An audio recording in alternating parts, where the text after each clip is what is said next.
E aí pessoal, como vocês estão? Bem? Bom, fiquei à frente aqui deste canal para que eu possa melhorar em vários aspectos, evoluir de forma mais rápida na área da programação. Para isso, fazer revisões, entender e explicar de forma simples e entendível o que eu fiz, faz com que eu tenha uma melhora na hora de desenvolver alguma coisa. E me ajuda a melhorar skills como comunicação, explicação, preparo e apresentação. Seja bem-vindo ao meu canal, eu sou o Programando com Você. E hoje eu vou apresentar a vocês um código que eu até então eu não terminei, mas talvez você possa estar vendo esse vídeo e ele já deve estar completo em sua forma final.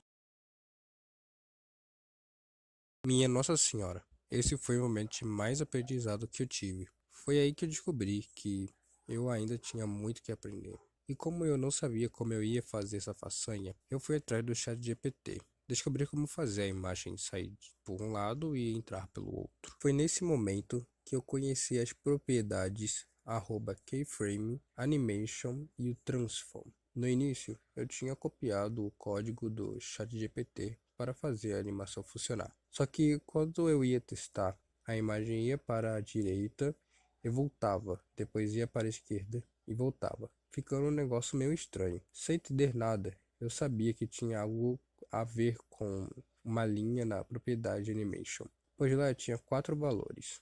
O primeiro recebia o @keyframe, o segundo recebia o tempo de duração que teria a animação, o terceiro estava escrito Infinity e o quarto estava escrito Alternative. Se você tem um mínimo de compreensão em inglês, vai saber que o terceiro é infinito, o que dá para deduzir que vai fazer a animação infinitamente, e o quarto era o Alternative, que por mais que o nome seja em inglês, ela é uma palavra cognita, o que significa que ela tem a sua semelhança com a palavra alternativo, que significa que vai ficar alternando de um ponto A ao ponto B. Ele vai ir, mas depois vai voltar. E era isso que estava acontecendo. Ele começava no meio, ia para a direita, voltava para o meio e depois ele ia para a esquerda, voltava para o meio e começava tudo de novo. Removendo o Alternative, a imagem ia para a esquerda devagarinho e depois em movimento bem rápido ele ia para a direita. Eu fiquei tipo, tá na cara que não é assim que eu queria que a animação funcionasse. Então eu me lembro que o objetivo não é apenas fazer isso funcionar. O objetivo principal era aprender. E se não estou conseguindo arrumar isso, essa coisa que qualquer profissional conseguiria arrumar, então eu estou com medo de aprender. Não pensei duas vezes e comecei a perguntar para o ChatGPT o que era o @keyframes. Basicamente, o @keyframes é uma propriedade do CSS que trabalha com frames, com todos os frames de uma animação que você quer fazer. Para fazer o @keyframes funcionar, você precisa escrever a propriedade @keyframes, colocar o nome que vai receber essa animação, abrir e fechar chaves. Entre as chaves, você vai começar a fazer a animação. E essa animação funciona em porcentagem. Cada porcentagem define o momento da animação. Se você coloca 0%, você está falando que alguma coisa vai acontecer no início da animação. Se você colocar 50%, significa que ele do 0 até os 50%, ele vai executar a primeira parte da animação. Então, se você definir uma outra porcentagem como 75%, ele vai dar continuidade da animação que você definiu nos 50% até os 75%. O 100% representa o fim da animação, então ele vai dar continuidade dos 75% até o 100%, fazendo a sua última animação do 100%. Agora, como eu faço uma animação? Simples. Você pode usar principalmente a propriedade transform entre as chaves de cada porcentagem, e lembrando sempre de pôr ponto e vírgula no final, porque senão vai dar erro, eventualmente ou alguma coisa não vai funcionar. Propriedade transform do CSS. A propriedade transform tem alguns valores, como rotate, scale e translate, brincadeira. O valor rotate ele faz com que a tag dê um giro para o sentido anti-horário, e você pode definir o giro usando um número e logo em seguida uma coisa chamada dag. que faz com que ele gira a x grau no sentido anti-horário, sendo x um número definido por você. Já o valor scale aumenta o tamanho da tag. Você só precisa colocar um número, seja um número inteiro ou um número com ponto. Lembrando que se você tentar usar um número com vírgula, pode dar erro ou não funcionar. Por isso um número usando ponto. Ainda no scale, você tem scale x e scale y. O scale y aumenta o seu tamanho de forma vertical, de cima para baixo, enquanto o scale x aumenta o seu tamanho apenas na linha horizontal, da esquerda para a direita. O valor translate, ele move a tag ou apenas o seu conteúdo. Não tenho uma certeza sobre isso, mas pelo fato de não afetar as outras tags, me parece que ele move apenas o conteúdo da tag para qualquer direção que você queira. O mesmo pode receber de 1 a 4 números, sendo o primeiro número que vai movimentá-lo para a direita, o segundo número vai movimentá-lo para cima, o terceiro número vai movimentá-lo para a esquerda e o quarto número para baixo. Para que eu pudesse me lembrar dessa ordem, eu simplesmente me lembro das setas do teclado. Começando com a seta da direita, em seguida eu me lembro que segue a ordem com a seta de cima, depois o da esquerda e por fim a seta de baixo. Assim como o Scale, o Translate também tem Translate X e Translate Y. Ambos os dois só recebem um número. No Translate X, o número positivo leva para a direita, enquanto o número negativo o leva para a esquerda. Já o Translate Y, como o número negativo, ele faz a tag ir para cima, enquanto o número positivo o leva para baixo. É claro que tem mais, mas por enquanto eu não acho útil eu aprender o restante agora. Agora que aprendemos como funciona a utilização da propriedade transforms e alguns valores, podemos criar a animação do jeito que a gente quer sem a ajuda do ChatGPT.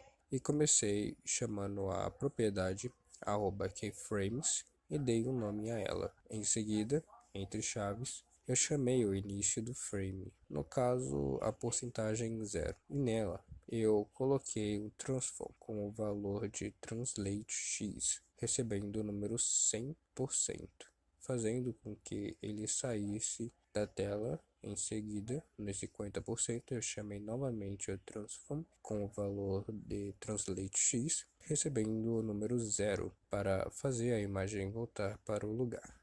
E por fim, no 100%, eu chamei o mesmo, só que dessa vez recebendo o número 200% negativo, para fazer com que ela vá para a esquerda. Pronto, aprendido tudo sobre o @keyframe, aprendido sobre a propriedade transform. Depois que a gente aprendeu tudo isso e conseguimos aplicar para fazer a animação, agora só faltava colocar na propriedade animation com o tempo de 5 segundos para dar o tempo exato de trocar a imagem, enquanto a gente não havia. E para finalizar a animação, eu coloquei o infinite, para que a animação ficasse se repetindo infinitamente. E funcionou!